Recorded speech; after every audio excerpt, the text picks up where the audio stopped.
با اشتراک دایرکتوری агентии давлатии ҳифзи иҷтимоии аҳолӣ, сардорони воҳидҳои сохтории дастгоҳи марказии агентӣ, директорини муассисаҳои соҳаи ҳифзи иҷтимоии аҳолӣ шаҳру ноҳияҳои ҷумҳурӣ дар муассисаи давлатии хонаи интернати беморони рӯҳии ноҳияи восеъ ҷаласаи сайёри агентӣ баргузор гардид.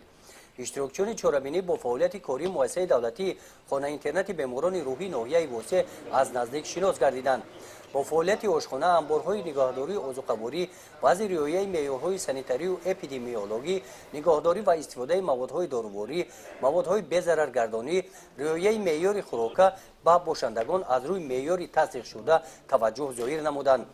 مؤسسه دولتی خانه اینترنتی بیماران روحی ناحیه واسه برای 220 نفر بیماران روحی پیش بینی شده.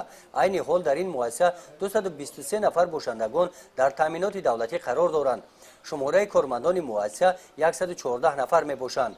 برای اجرای دستور سپارش‌های اساسگزار صلح و وحدت ملی پیشوای ملت پرزیدنت جمهوری تاجیکستان محترم امامعلی رحمون راهبریت агентии давлатии ҳифзи иҷтимоии аҳолӣ иқдом гирифта аст ки ҷаласаҳои сайёрро дар муассисаҳои ҳифзи иҷтимоии аҳолӣ ташкил намояд ва имрӯз яке аз ин ҷаласаҳо ҷаласаи сайёри муассисаҳои иҷтимоӣ бо воҳидҳои сохтории агентии давлатии ҳифзи иҷтимоии аҳолӣ ва кормандони дастгоҳи марказии агентӣ дар муассисаи давлати хона интернати беморони рӯҳии ноҳияи восеъ яъне ки ҷаласаи сайёр ташкил карда шуд ва имрӯз ин иқдом барои беҳтар намудани ҳамун сатҳу сифати хизматрасониҳои иҷтимоии тиббӣ ба бошандагон мебошад ва имрӯз ин ҷаласа гузаронида шуд ки то аз таҷрибаи якдигар кормандони директорони муассисаҳои давлати хонаи интернатҳо ва осоишҳои истироҳатгоҳҳо аз таҷрибаи якдигар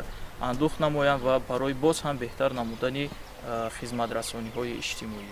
برای غنی گردانیدن دسترخوان باشندگان، تامین نمودن آنها با سبزیجات تر و تازه از زمینه‌های حدود مؤسسه‌ها و خواجگی‌های یاریرسان وسیع استفاده برده می‌شود. مساحت عمومی زمین‌های مؤسسه 20 هکتار را تشکیل می‌دهد.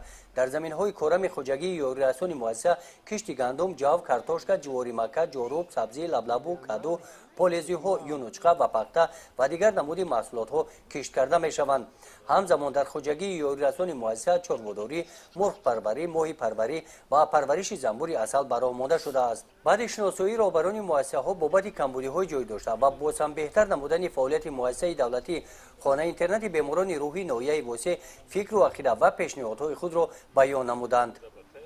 گزارش خواجه نظریف خدای نظر ظهوروف از ناحیه واسه برای برنامه اطلاعاتی نوید.